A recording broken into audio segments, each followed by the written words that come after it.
సూర్యాపురంలో ఉండే యువరైతు సుధాకర్కి ఒక బ్రహ్మాండమైన ఆలోచన వచ్చింది. వెంటనే తన భార్య వైదేహిని పిలిచాడు. అక్కడికి వైదేహి వచ్చింది. ఏవైంది బావా? నాకొక ఆలోచన వచ్చింది వైదేహి, అదేంటో నీకు చెప్తాను, అదెలా ఉంటుందో చెప్పు అని తనకొచ్చిన ఆలోచనని వైదేహికి చెప్పాడు. వైదేహి సంబరపడింది. చాలా బాగుంది బావా. నువ్వు చెప్పినట్టు చేస్తే మనం వేసవిలో కూడా వ్యవసాయం చేసుకోవచ్చు, చక్కని పంటలు పండించుకోవచ్చు. అమ్మా నాన్నలు ఎక్కడున్నారు? పెరట్లో కూర్చున్నట్టున్నారు బావా. ఇద్దరూ కలిసి పెరట్లో ఉన్న సిద్ధయ్య సావిత్రిల దగ్గరికి వచ్చారు.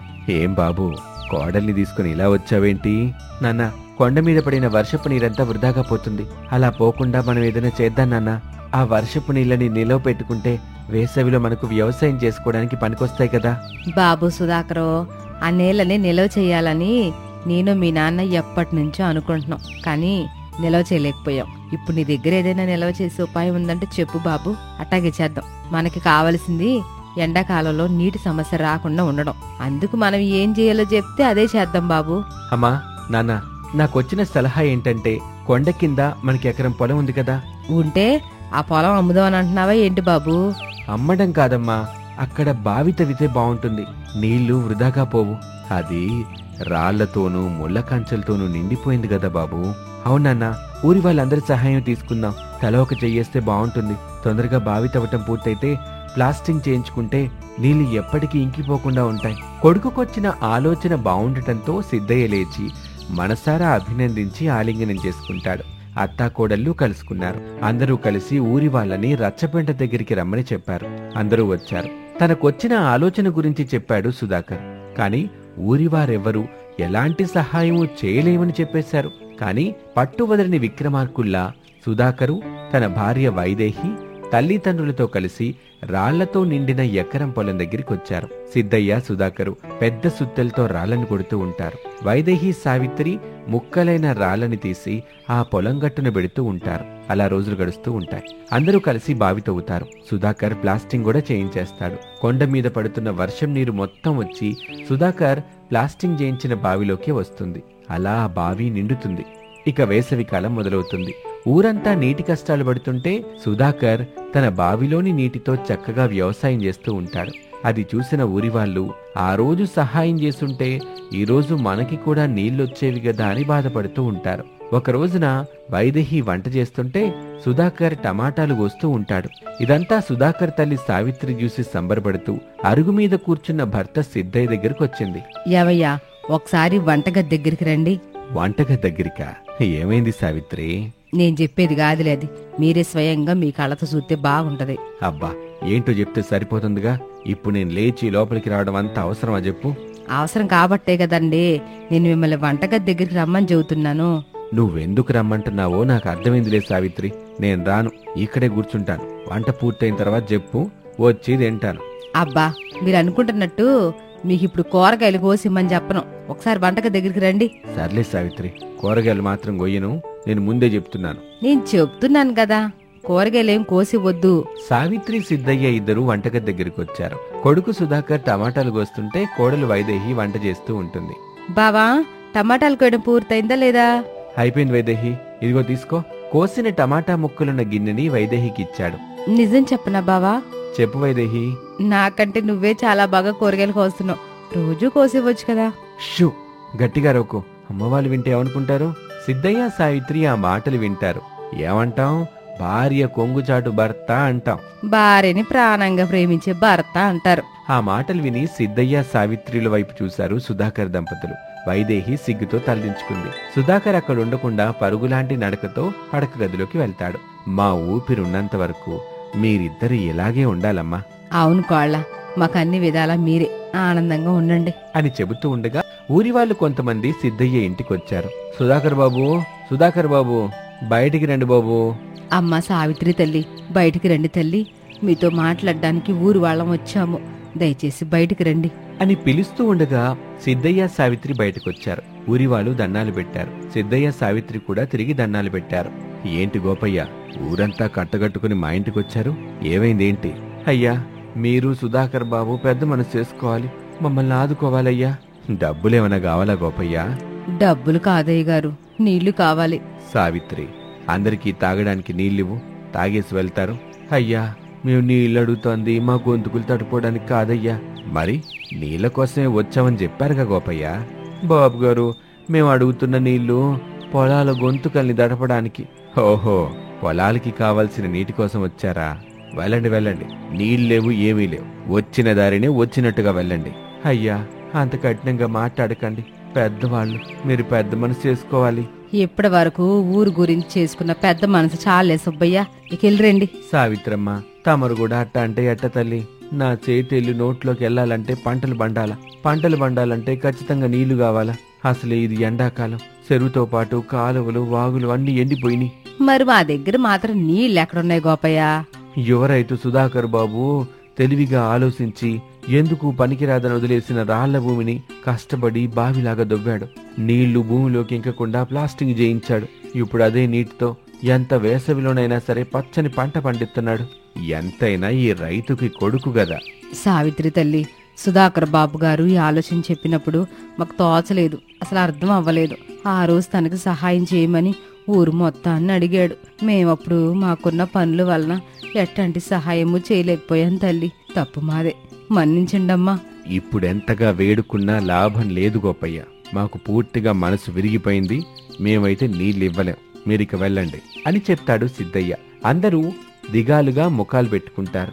ఆ మాటల్ని వంటగదిలో ఉన్న సుధాకరు వైదేహి వింటారు. బయటికి వెళ్ళి బావా, వెళ్ళి మామయ్యకి అత్తయ్యకి నచ్చ చెప్పు. ఊరి వాళ్ళని ఆదుకోవాల్సిన బాధ్యత ఇప్పుడు మన మీద ఉంది కదా. నేను వెళ్లాల్సిన అవసరం లేదు వైదేహి. అమ్మా నాన్నల మనసులు నాకంటే ఊరి వాళ్ళకి బాగా తెలుసు. అందుకే ఏ విషయమైనా వాళ్ళతో వాళ్లే మాట్లాడతారు, నన్ను పిలుస్తారంతే. ఏదేమైనా తెలివని ఎవరైతే అనిపించుకున్నారులేండి. అంతా నువ్వు నా జీవితంలోకి వచ్చిన వేళ విశేషం వైదేహి. ఇది మరీ బాగుంది, ఆలోచన మీది కదా, కానీ ఆచరణ మాత్రం ఇద్దరిది కదా. ఏదేవైనా ఇంత ఎండాకాలంలో కూడా పచ్చని పంటలు పండిస్తున్నారు, చాలా మంది ఆకలి తీరుస్తున్నారు. జయహో అన్నదాత. అంతేనా? భారీ ఇచ్చే అవార్డ్స్ రివార్డ్స్ ఇంకేమీ లేవా? ముందు బయటికి పదండి. వైదేహి సుధాకర్ ఇద్దరూ బయటకొచ్చారు. అందరూ ప్రేమగా దండాలు పెడతారు. మీరందరూ పెద్దవాళ్ళు, మీ నుంచి మాకు ఆశీస్సులు రావాలి తప్ప ఇలా దండాలు కాదు. అందరూ బాగున్నారు కదా? ఏమైంది నాన్న, ఊరి వాళ్ళంతా ఇంటికొచ్చారు? అదే బాబు, వర్షాకాలంలో నువ్వు చేసిన నీటి నిలువ గురించి ఇప్పుడు ఇంత వేసవిలో చక్కని పంటను పండిస్తున్నావు గదా. పంట పండిన వెంటనే తల ఒక బియ్యం వడ్ల బస్తాను పంపిస్తాను, ఇక వెళ్ళండి. ఊరి రైతులకి ఏం మాట్లాడాలో అర్థం కాలేదు. అయోమయంగా ఒకరి ముఖాలు ఒకరు చూసుకున్నారు. ఇంకా ఇక్కడే ఉన్నారే, వెళ్ళండి. నేను ఆ రోజు చెప్పినప్పుడు నా మాట ఎవరైనా విన్నారా? లేదు. పైగా హేళన చేసినట్టుగా మాట్లాడారు. ఇప్పుడు నీటి సమస్య వచ్చింది, నా దగ్గర నీళ్లున్నాయని వచ్చారు. లేకుంటే ఊరి వాళ్ళు బాధగా కన్నీళ్లు పెట్టుకుంటూ మన్నించమని వేడుకుంటారు. సిద్ధయ్య సుధాకర్ల మనసులు కరిగిపోతాయి. అందరూ వ్యవసాయం చేసుకోవడానికి నీళ్ళిస్తారు. వేసవిలో కూడా చక్కని పంటలతో ఊరంతా చాలా సందడిగా ఉంటుంది. పంట బాగా పండుతుంది. ఒక్కొక్క రైతు ఒక్కొక్క వడ్ల బస్తాన్ని తీసుకుని సుధాకర్ ఇంటికే వస్తారు. ఏంటి గొప్పయ్య ఇవి? అయ్యా, ధాన్యంలో కొంత దేవుడికి ఇవ్వటం అనేది ఎప్పటినుంచో ఉందయ్యా. ఈసారి మా దేవుడు మీరే గదయ్యా, మీకే ఈ ధాన్యమంతా అని చెప్పగానే వాళ్ల మాటల్ని, చూపించే అభిమానాన్ని కాదనలేక అందరి దగ్గర కొన్ని వడ్లు తీసుకున్నాడు. ఇక అప్పటినుంచి సుధాకర్ చెప్పినట్టు వింటూ చక్కగా ఊరి వాళ్ళంతా వ్యవసాయం చేస్తూ ఉంటారు. ఇది వాల్టి కథ. మరొక ఆసక్తికర కథలో మళ్ళీ కలుద్దాం. నమస్తే. అది సింగన్నగూడెం అనే ఒక మారుమూల చిన్న పల్లెటూరు. ఆ ఊళ్ళో పాతకాలం నాటి మట్టి ఇంట్లో ఇంటి ఇలవేల్పుగా వస్తున్న దుర్గామాతని ఆరాధిస్తూ ఉన్న ఎకరం పొలంలో వ్యవసాయం చేసుకుంటూ సుబ్బయ్య వరలక్ష్మి అనే దంపతులు జీవిస్తూ ఉంటారు. వాళ్లకి వైదేహి అనే పెళ్లీడుకొచ్చిన కూతురుంది. తనకు భక్తంటే నచ్చదు, పూజ చెయ్యదు, ఇంట్లో ఏనాడూ దీపం పెట్టిందే లేదు. ఇంటి ముందేసే ముగ్గు ఆ ఇంటికి ఎంతటి అందాన్ని ఆనందాన్ని తీసుకొస్తుందో. ఇంట్లో ఉన్న ఆడపిల్ల అమ్మవారిని పూజించి దీపం పెడితే అటు అమ్మాయి జీవితం బాగుంటది, ఆ ఇల్లు ఎప్పుడూ దేవత చల్లని చూపులతో చల్లగా ఉంటది. అది నువ్వు ఎందుకు అర్థం చేసుకోవడం లేదు అని ఒక రోజున తల్లి గట్టిగా నిలదీసి అడిగింది. అప్పుడు కూతురు వైదేహి కూడా అంతే గట్టిగా, ముగ్గేయమన్నావు వేశాను, వంట చేయమన్నావు చేశాను, బట్టలు ఉతకడం, వడియాలు పెట్టడం, పచ్చళ్ళు పెట్టుకోవడం, ఇలా ఒకటేంటి అన్నీ నేర్చుకున్నాను, అన్నీ చేస్తున్నాను, ఒక పూజ చేయడం తప్ప. అదే తల్లి, ఆ పూజ ఎందుకు చేయడం లేదు? రేపు నువ్వు అత్తారింటికి వెళ్ళిన తర్వాత నిన్ను మొదటిసారిగా వంట చేయమని అడగర తల్లి. పూజ గదిలోకి తీసుకెళ్లి భక్తితో దండం పెట్టుకో, నీ కాపురం చల్లగా ఉండేలాగా, అత్త మామల్ని తల్లిదండ్రుల్ని చూసుకునేలాగా నేర్పు ఓర్పు ఏమని కోరుకుంటూ దీపం పెట్టమ్మా అని అంటారు. అలా చేయాల్సిన పరిస్థితి వస్తే నేను అసలు పెళ్ళే చేసుకోను. మరొకసారి నాతో ఈ పూజా భక్తి గురించి మాట్లాడుకో అని ఇంట్లో నుంచి వెళ్ళిపోతుంటే గుమ్మం దగ్గరే నిలబడి ఉన్న తండ్రి సుబ్బయ్య కనిపిస్తాడు.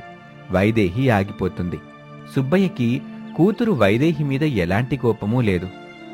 ఇంట్లోకి రానన్నా, గుమ్మం దగ్గర నిలబడి మా భక్తి గొడవను చూస్తున్నావా అని కూతురు అనగానే సుబ్బయ్య ప్రేమగా కూతురు దగ్గరికి వచ్చాడు. ఎంతో శ్రద్ధగా ఇంటి పనులు వంట పనులు నేర్చుకున్న నా కూతురు ఒక్క ఈ భక్తి విషయంలో మాత్రం ఎందుకింత కరాఖండిగా ఉందో నాకు అర్థం కావటం లేదు తల్లి. ఏమో నాన్న, నాకు దైవం మీద పెద్దగా నమ్మకం లేదు. మనం ఉంటున్న ఇల్లు ఏ దైవం వచ్చి కట్టలేదు. తాతయ్య, నానమ్మ, నువ్వు, అమ్మ ఇలా నలుగురు రెక్కలు ముక్కలు చేసుకొని మట్టిని మోసి మరీ కట్టుకున్నారు. అవునా? అవును తల్లి, కాని అప్పుడు కూడా మనతో ఈ దుర్గామాత ఉంది తల్లి. మాకు తన మీద ఉన్న భక్తి వల్లే ఎంత పనిచేసినా అలసట ఉండేది కాదు అని చెబుతుంటే వరలక్ష్మి వాళ్ళ దగ్గరకొచ్చింది. అమ్మా దుర్గమ్మ అని తలుచుకోగానే ఒళ్ళొప్పులతో పాటు మేం పడిన శ్రమ మొత్తం మా ఒంటి నుంచి దూరం అయ్యేవి. అమ్మా, నాన్న, ఈ ఇల్లుని కట్టడంలో కాని బీడి భూమిలో పంట పండించడంలో కాని మీకు మీరు నమ్మిన దుర్గామాత ఆశీస్సులున్నట్టుగా కనిపిస్తున్నాయి. నాకు మాత్రం మన కష్టం మాత్రమే కనిపిస్తుంది అని చెప్పి పూలు కొయ్యటానికి బుట్టం తీసుకుని పెరట్లోకి వెళ్తుంది.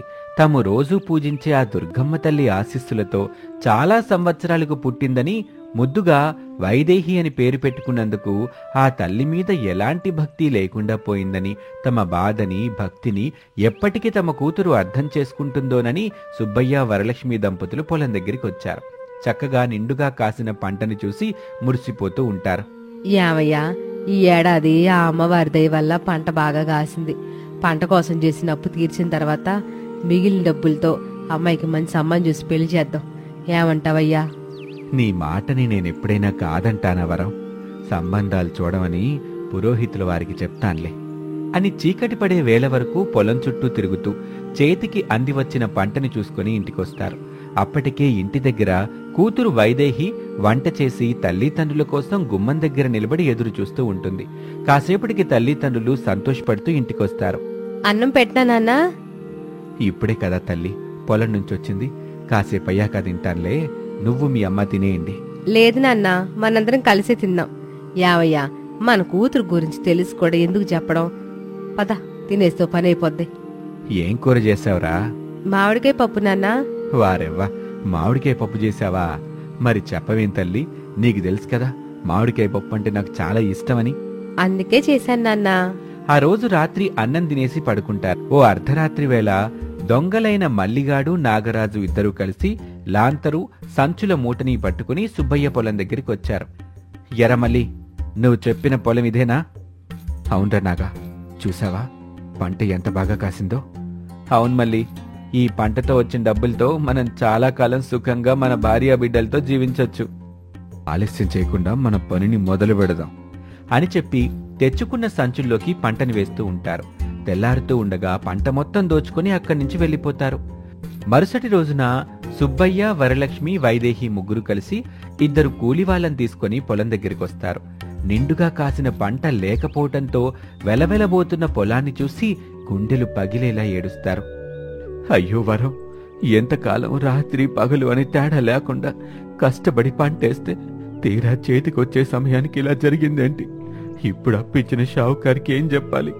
అసలే ఆ షావుకారు డబ్బుల విషయంలో చాలా మొండుగుంటాడు. మనకి చావు తప్ప మరో మార్గం లేదనిపిస్తుందయ్యా అని బాధపడుతూ మాట్లాడుకుంటుంటే వచ్చిన కూలివాళ్లు బాధపడి కన్నీళ్లు పెట్టుకుని అక్కడి నుంచి వెళ్లిపోతారు. సుబ్బయ్య, వరలక్ష్మి దంపతులు బాధపడుతూనే దొంగతనం చేసిన దొంగల్ని తిడుతూ ఉంటారు. అప్పుడు వైదేహి, మనకింత అన్యాయం జరుగుతుంటే మీరు రోజు కొలుస్తూ పూజించే మీ దుర్గామాత ఏం చేస్తుంది నాన్నా? దొంగలు చేసిన పనికి దేవతని నిందించడం తప్పు తల్లి. ఏం తప్పు కాదు. మనం పెట్టే ప్రసాదాలు, నైవేద్యాలు దేవత తినొచ్చు. మనకు ఆపదొస్తే మాత్రం అందుకు కారణం అమ్మవారు కాదని అంటారు. ఇది మన తలరాత బిడ్డ, ఆ తల్లినేమనేది లేదు. ఎలా జరగాలనుంటే అలాగే జరుగుద్ది. ఇంతలా జరగకుండా ఎందుకు చూడలేదు నాన్న దుర్గామాత అని గట్టిగా అడుగుతుంది వైదేహి. సుబ్బయ్య, వరలక్ష్మిలకు ఏమీ మాట్లాడలేకపోతారు. బాధపడుతూ ఇంటికొస్తారు. విచారంగా ఉంటారు. 2 రోజుల తర్వాత షావుకారు వచ్చాడు. సుబ్బయ్య వినయంగా దండం పెట్టి డబ్బులు రాలేదని, దొంగతనం జరిగిన పంట గురించి వివరంగా చెప్తాడు. కోపం తెచ్చుకున్న షావుకారు తన నోటికొచ్చినట్టుగా తిట్టేసి అక్కడి నుంచి వెళ్ళిపోతాడు. అప్పుడు వైదేహి ఇంట్లో ఉన్న దుర్గామాత దగ్గరికి వస్తుంది. ఓహో, అతను మా నాన్న అమ్మని అంతలా తిడుతూ ఉంటే ఇక్కడ నువ్వు వినోదం చూస్తున్నావు కదా. మా అమ్మ వాళ్ళు ఎంతలా నమ్మారు నిన్ను, ఎంతలా కొలిచారు నిన్ను. కాని నువ్వు చివరికి వాళ్ళ నోటి దగ్గర బువ్వని నేలపాలు చేసావు. నేనన్నుకున్నదే జరిగింది. నువ్వు జీవం లేని చలనం లేని బొమ్మవని అని పెరట్లోకొచ్చి పూల మొక్కల మధ్య కూర్చుంటుంది. ఆ రోజు రాత్రి మల్లిగాడు మంచి గాఢ నిద్రలో ఉన్నాడు. అతనికి కలలో దుర్గామాత కనిపిస్తుంది. కోపంగా, మూర్ఖుడా, ఇంతకాలం నువ్వు ఎలాంటి దొంగతనం చేసినా మన్నించాను. ఇప్పుడు ఏకంగా నన్ను తప్ప మరొకరిని ఆరాధించని సుబ్బయ్య వరలక్ష్మిల పంటనే దొంగలిస్తావా? పాపం శాపమవుతుంది అని చెప్పి గట్టిగా నవ్వుతూ ఉంటుంది. మల్లిగాడు ఉలిక్కిపడి నిద్రలేస్తాడు. తన పక్కన చూసుకుంటాడు. బిడ్డ భార్య ప్రశాంతంగా పడుకొని ఉంటారు. మల్లిగాడు దుర్గామాతను తలుచుకొని దండం పెడుతూ, నన్ను మన్నించు తల్లి, నేను చేసిన పాపం నా బిడ్డకు శాపం కాకూడదు, కరుణించి కాపాడు తల్లి అని వేడుకుంటాడు. మరుసటి రోజున నాగరాజును కలిసి విషయం చెప్తాడు. నాగరాజు కూడా భయపడతాడు. ఇద్దరూ కలిసి సుబ్బయ్య ఇంటికి దొంగిలించిన పంట తాలూకు డబ్బుల్ని తీసుకొని వస్తారు. జరిగింది మొత్తం వాళ్ళకి చెప్పి మన్నించమని వేడుకొని డబ్బులిస్తారు. సుబ్బయ్య వరలక్ష్మి దంపతులు సంతోషపడతారు. మల్లిగాడు నాగరాజు అక్కడి నుంచి వెళ్ళిపోతారు. అప్పుడే ఒక నిండు ముత్తైదువు వాళ్ళ ఇంటికొస్తుంది. ఇప్పుడేమంటావ్ వైదేహి? ఈరోజు ఇంట్లో ఉన్న దుర్గామాతని చూస్తూ చాలా మాటలన్నావు, తిట్లు తిట్టావు. అదంతా నేను విన్నాను. ఇప్పుడు ఇక్కడ జరిగింది చూశాను. మాట్లాడు వైదేహి. నాకు మాట రావడం లేదు పెద్దవ్వా. ఇదంతా దుర్గామాత చేసిన మేలే. ఇక నుంచి నేను కూడా తనని భక్తితో ముక్తితో పూజిస్తాను, ఆరాధిస్తాను అని చెప్పి ఇంట్లో ఉన్న దుర్గామాత దగ్గరికి వచ్చి దండం పెట్టుకుంటుంది. అప్పుడే అక్కడ ముత్తైదువు మాయమైపోతుంది. అది చూసి సుబ్బయ్య వరలక్ష్మి దంపతులకి ముత్తైదువు రూపంలో వచ్చింది ఆ దుర్గామాత అని అర్థమవుతుంది. వాళ్ళెంతగానో సంతోషపడతారు. ఆ రోజు నుంచి చక్కగా భక్తిగా దుర్గామాతని పూజిస్తున్న కూతురు వైదేహిని చూసి ఆనందపడుతూ తనకిక పెళ్లి చేసి అత్తారింటికి పంపించాలని పెళ్లి సంబంధాలు చూస్తూ ఉంటారు ఆ తల్లి తండ్రి.